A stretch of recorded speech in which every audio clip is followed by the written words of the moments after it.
जय हिंद दोस्तों। आप सभी का मेरे YouTube channel your selection with Ashutosh पर स्वागत है। कैसे हैं आप सभी, बताइएगा कमेंट में। जैसा कि मैंने इतिहास के जनक, इतिहास के वर्गीकरण के बारे में बताया था, तो आज मैं फिर एक बार रिविजन कराते हुए चैप्टर पर बताता हूँ। जैसा कि इतिहास का वर्गीकरण 3 भाग में इतिहास को हम लोग पढ़ते हैं: प्रागैतिहासिक, आदि ऐतिहासिक, ऐतिहासिक। प्रागैतिहासिक मतलब जहाँ लिखित साक्ष्य नहीं होता है। आदि ऐतिहासिक लिखित साक्ष्य है लेकिन पढ़ा नहीं गया है। ऐतिहासिक लिखित साक्ष्य पढ़ा नहीं गया है। प्रागैतिहासिक काल, इसमें पाषाण काल आता है, इसमें सिंधु घाटी सभ्यता, इसमें वैदिक, महाजनपद, उसके आगे का प्रश्न। पाषाण काल 3 भाग में: पूरा पाषाण काल, मध्य पाषाण काल, नव पाषाण काल। Palaeolithic, Mesolithic, Neolithic. इसका समय क्या है? 25 लाख या 11 से लेकर 10,000। इसका 10,000 से 4,000, इसका 4,000 से 2,000।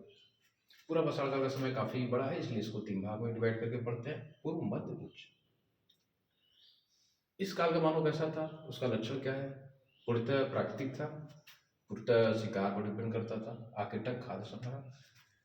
इसमें भी आकेटक, खाद्य संग्रह के साथ साथ पशुपालन शुरू किया था।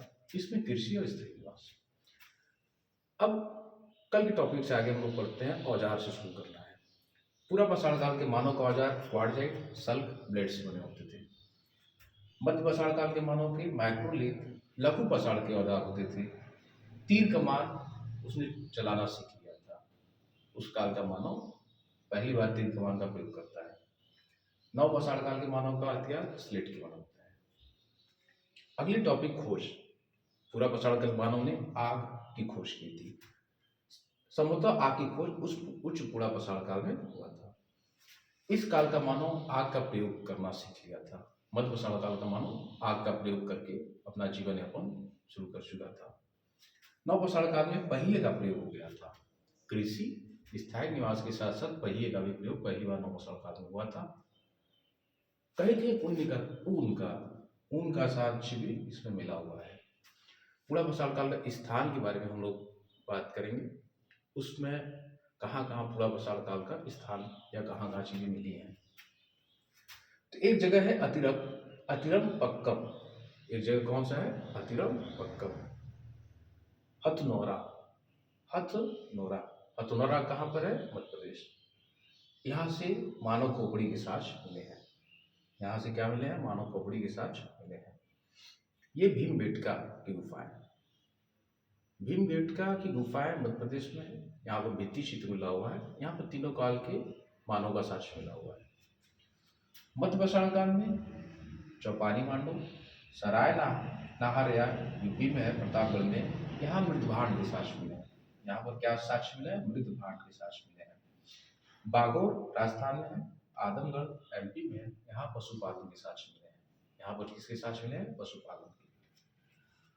गर्तावास, नव पाषाण काल का जो स्थान है गर्तावास, कश्मीर के बुर्जों में मानव यहाँ रहता था।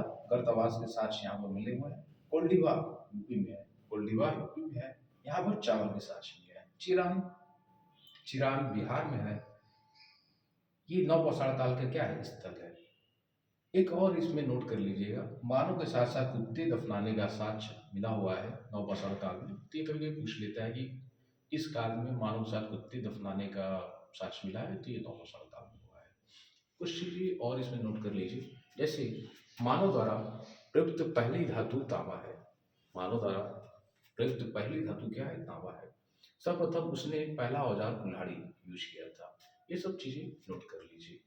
तो बच्चों, आज ये टॉपिक पाषाण काल आपकी एग्जाम दृष्टिगत इतना ही मैं दे रहा हूँ। इसके आगे कल से और टॉपिक मेरे यूट्यूब पर अपलोड हो जाएंगे, आप लोग उसको देखिएगा। और क्लास खत्म होते होते मैं 2 लाइन आपके सामने अपनी खुद की बनाई हुई बता रहा हूँ। मेहनत क्या मांगती है, मेहनत क्या मांगती है, दिन रात सुकून चैन नींद त्याग पहचानती है। पहली लाइन सुनिए, मेहनत क्या मांगती है, दिन रात सुकून चैन नींद त्याग पहचानती है। दे देना तो देना स्टूडेंट, देना तो देना स्टूडेंट, सिलेक्शन हो जाएगा 100%, सिलेक्शन हो जाएगा 100%। जय हिंद।